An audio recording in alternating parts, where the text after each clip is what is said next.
बिस्मिल्लाहिर्रहमानिर्रहीम। अस्सलाम वालेकुम नाज़रीन, मैं एजाज़ अहमद आपकी खिदमत में हाज़िर हूँ।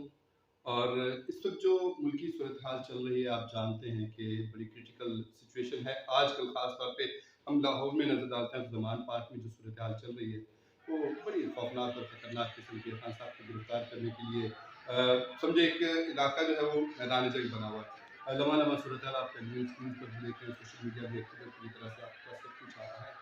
इन मामलात पर एक ऐसी हस्ती, अगर हम पीटीआई से बात करेंगे तो वो अपनी बात करेंगे, अगर हम पीटीएम के लोगों से बात करेंगे तो वो अपनी बात करेंगे, लेकिन इस सूरत हाल में सही और मुदल्लल बात वो करेगा जो इन दोनों पार्टियों से जिसका ताल्लुक नहीं है। तो ऐसी ही हस्ती मेरे साथ मौजूद हैं। तहरीक जवानान पाकिस्तान के मरकज़ी रहनुमा हैं कुरैल खान साहब। उनके साथ बात करते हैं कि वो इस सारी सिचुएशन को किस तरह से देखते हैं। जी कुरैल खान साहब, मुझे बताइएगा कि ज़मान पार्क में जो हो रहा है, इमरान खान के साथ जो कुछ हो रहा है, आप उसको किस तराजू में देखते हैं? औज़ुबिल्लाहिमिनश्शैतानिर्रजीम, बिस्मिल्लाहिर्रहमानिर्रहीम। मैं एजाज साहब आपका शुक्रिया अदा करता हूँ, आपने हमें मौका दिया। तो आजकल जो हालात चल रहा है, मेरे ख्याल के मुताबिक ये जो कुछ भी हो रहा है एक सियासत है। इसलिए कि इमरान खान को पंजाब की हुकूमत इनके पास थी, पुख्तनख्वा की हुकूमत इनके पास थी, बलूचिस्तान सिंध में इनके पास तकरीबन हुकूमत के करीब करीब था, वहां ये अपोजिशन में था। और मरकज में भी इनके पास जो इनके मेंबरान है वो सबसे ज्यादा थे।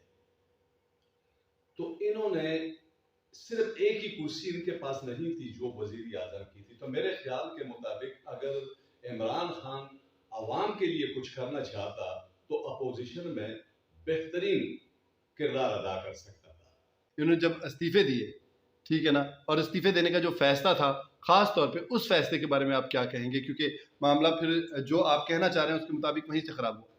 जी बिल्कुल, आप सही कह रहे हैं कि मामला वहां से इन्होंने इस्तीफे देके अवाम आपको वोट देती है, अपने क्यादत के लिए आपको वोट देती है। आपको इसलिए वोट देता है कि आप हमारे लिए जाके कुछ कर लो, कुछ आपको सर्दियों में इसलिए आपको भेजते हैं। अगर वहां पर आप अपनी मर्जी से इस्तीफा दे दे तो आपने अवाम के लिए क्या किया? अवाम ने तो आपको सबसे बेहतर इस वक्त इमरान खान को, जो पिछले इलेक्शन में सबसे ज्यादा वोट उनको डाले गए हैं, तो उनके बावजूद भी उन्होंने फिर अपने साथ खुद किया। ये आज जो अवाम बेचारी भटकती है या मार खाती है, तो ये इनके सिर्फ वो अपने, मेरे ख्याल में अपने कुर्सी के लिए सारा इस्तेमाल कर रहे हैं। तो इसका मतलब आप कहना चाह रहे हैं कि लॉन्ग मार्च भी ठीक नहीं था इनका फैसला? बिल्कुल नहीं जी, बिल्कुल। देखिए, लॉन्ग मार्च आप किसके खिलाफ कर रहे हैं? ये अवाम, अवाम हमारा अपना है। अगर एक दूसरे को पत्थर मारता है तो वो भी तो हमसे ही है। अगर हमारे पुलिस पुलिस हमारे भाई हैं, वो हम में से ही है। हमारे कोई भी इदारा वो हम में से ही, वो इदारे हम में से हैं। तो हम अगर बैठ के उनके साथ बात कर सकते, इलेक्शन के अभी 3-4 महीने बाकी है, थोड़ा सा सब्र कर ले, तो उनमें से अगर मसला हल हो सकता है। तो रोडों पे तो कोई मसला, इमरान खान साहब खुद कहते थे कि रोडों पे तो मसलों का हल नहीं निकल रहा है ना। नून लीग और पीडीएम जो कर रही है, क्या वो सियासत है? सर देखिए, यहाँ पे आप अगर देखा जाए तो ये सियासत नहीं, अपनी जाती एक मफाद की जंग है।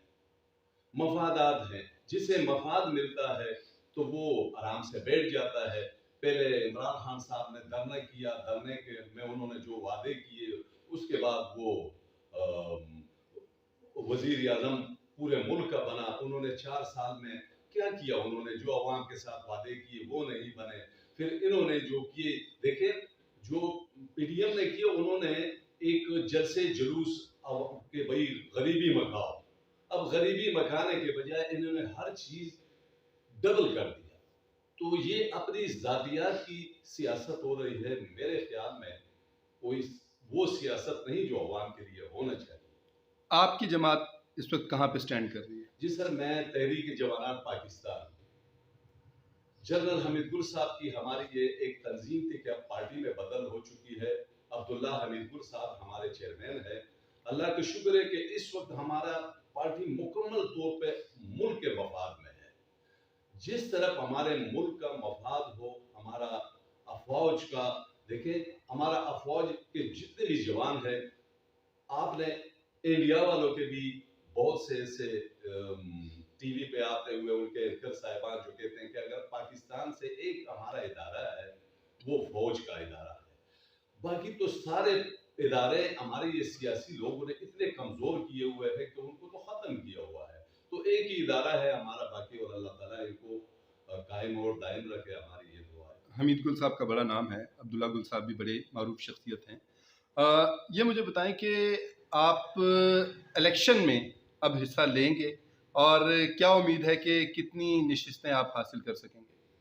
सर इंशाल्लाह इलेक्शन में तो हमने पहले भी हिस्सा लिया। मैं जिला हरीपुर तहसील गाजी का चेयरमैन के लिए मैंने इलेक्शन लड़ा, और हमारे बहुत से पाकिस्तान में हमारे काफ़ी जगहों से इलेक्शन लड़ा। अब भी इंशाल्लाह ये लाहौर से हमारे कुछ 4 जो हमारे नुमाइंदे हैं वो खड़े हुए हैं, तो इलेक्शन में हिस्सा ले रहे हैं। और इंशाल्लाह आने वाले वक्त के लिए तो हमारी पूरी तैयारी है कि इलेक्शन में आएंगे, क्योंकि जब तक आपके इलेक्शन में नहीं आते हैं तो आपके पास जब तक कोई ताकत या कुर्सी नहीं आती है तो आप अपने अवाम का खिदमत नहीं कर सकते। आपकी तहरीक नौजवान क्या सिर्फ नौजवानों को कवर करेगी या हर जमात की, हर उम्र के बंदे की नुमाइंदगी करेगी और पूरी आवाम की नुमाइंदगी करेगी? और आप लोगों का मेन मकसद क्या है, अगराज़ व मकासद क्या है इस तंजीम के? सर अगर आप सोचे जाए तो तहरीक जवानात पाकिस्तान, तो जवान तो जब तक आपको भी मालूम है कि 90-95 साल तक जब तक आपके अंदर एक मजबूती, तो वो भी जवान है हमारे, अल्लाह का शुक्र है हमारे मुल्क में तो जब तक बूढ़े दिल होना चाहिए था जवान। दिल जवान होना चाहिए जी। बिल्कुल सही है। अच्छा, अब मुझे ये बताएं कि ख़ास तौर पे जो आप लोग, आपकी तंजीम के अगराज़ व मकासद हैं, जो मैंने अभी सवाल किया था, उसके ऊपर ज़रा रोशनी डालिए ताकि अवाम-उन्नास को पता चल सके कि आप क्या मकसद लेकर चल रहे हैं।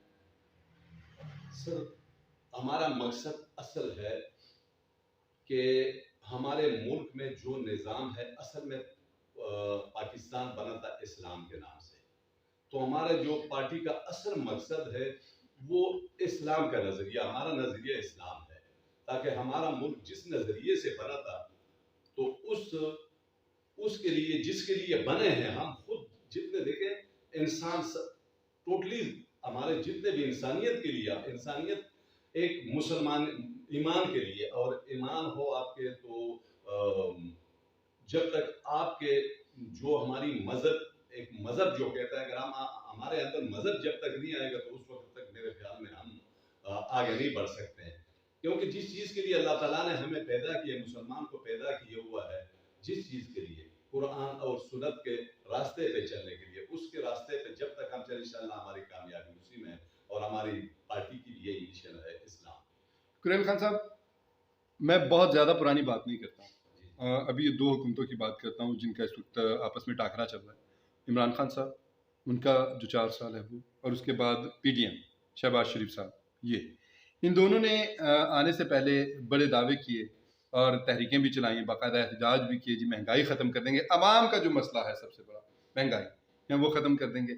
लेकिन खान साहब भी आए तो आदाद-ओ-शुमार आपके सामने, आपने खुद ही कहा कि इन्होंने सिर्फ महंगाई की बल्कि 2 गुना 3 गुना महंगाई कर दी। और फिर उसके बाद मियाँ शहबाज शरीफ साहब आए पीटीएम बना के, बाकियों के साथ हाथ मिला के, तो ये साझे की हंडिया जो है, ठीक है ना, इसमें से भी कोई मज़ेदार खाना नहीं मिला लोगों को, बल्कि आवाम ही जो है वो ईंधन बन रही है इस हंडिया के पकने की। आप क्या कहते हैं? सर इंशाल्लाह हमारे मुल्क में सब कुछ हो सकता है, लेकिन अगर एक मिसाल मैं देता हूँ कि एक आप कोई भी देखिए, हम अपने औलाद के ऊपर भी जब तालीम करते हैं तो उनका शौक होता है इंजीनियर बनने का, और हमारी शौक होती है डॉक्टर बनने का, तो हम उन्हें डॉक्टर बनाते हैं तो वो ना इंजीनियर बन जाता है और ना डॉक्टर बन जाता है। इसी तरीके से हमारे मुल्क में इस टाइम जितनी भी हालात हैं, इन्होंने कभी जिंदगी में गरीबी देखी ही नहीं है। अब इमरान खान साहब माजरत के साथ उन्होंने कभी गरीबी नहीं देखी, तो देखें आज तक आप तारीख देख ले, शहबाज शरीफ या किसी ने भी, इन्होंने इसमें किसी भी पार्टी के जो हमारे लीडरान हैं इन्होंने गरीबी नहीं देखी। तो अगर वो सोने के चमचे में पैदा हुए हैं तो वो किस तरह एक आवाम की गरीबी में खत्म कर सकते हैं। वो इससे भी आगे जा रहे हैं टोटली। जितने भी हमारे सियासी बड़े जो लीडरान हैं वो तो इस मुल्क से बार जा चुके हैं, वहां पर इन्होंने अपने महलात, अपने कारोबार वहां बनाए हैं।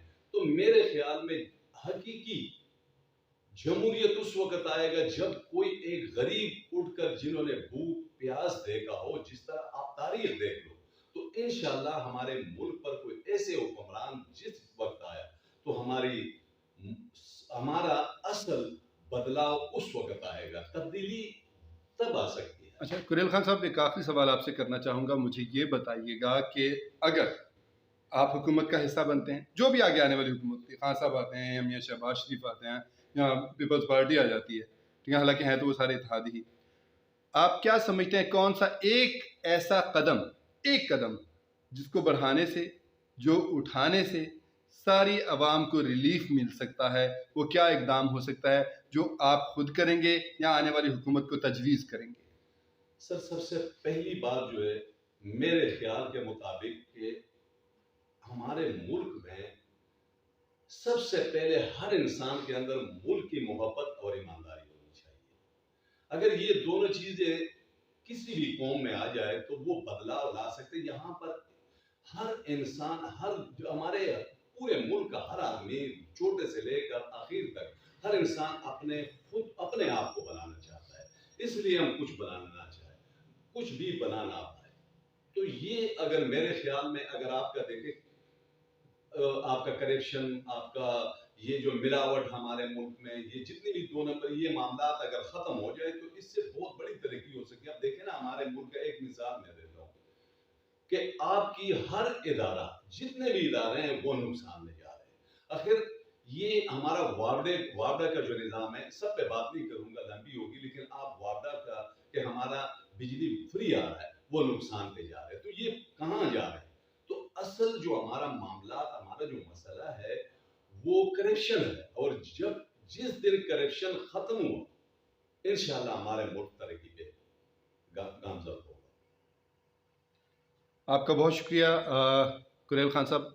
आप कोई मैसेज देना चाहते हैं अवाम उन्नास के नाम, हुक्मरानों के नाम, अपोजिशन के नाम? सारे अवाम को ये कहना चाहता हूँ कि आपके, जब तक आप लोगों ने ये बादशाहत अपने सर से खत्म नहीं किया, हर इलाके में आपके ऊपर जो लोग मुसल्लत हुए हैं कि वो उसके बाप दादे परदादे वो मुसल्लत हुए, और हम लोग माजरत के साथ कुछ उनसे लेकर अपना वोट देते हैं या कोई मफाद हासिल करके उनको वोट देते हैं, तो जब तक ये मामला चलता रहेगा तो हमारा हालात कभी ठीक नहीं हो सकता। कुरैल खान साहब, आपका बहुत बहुत शुक्रिया। आपने हमें अपने कीमती वक्त से नवाजा। आपने ख़ास तौर पे इस वक्त जो मौजूदा सूरत हाल है लाहौर में, दोनों हुक्मरानों और अपोजिशन जमातों की, जो पहले हुक्मरान थे फिर अपोजिशन की काया पलट हुई, वो अपोजिशन में आ गए और ये जो है वो मसनद इक़्तिदार पर जा बैठे, और इनके दरमियान जो क्लैश चल रहा है उसके ऊपर बड़ी तफसीली आपने गुफ्तगू की। इसके अलावा आपने अपनी तहरीक के बारे में बताया और हमें बताया कि आपकी तहरीक किस तरह से चल रही है, उसके अगराज़ व मकासद क्या है।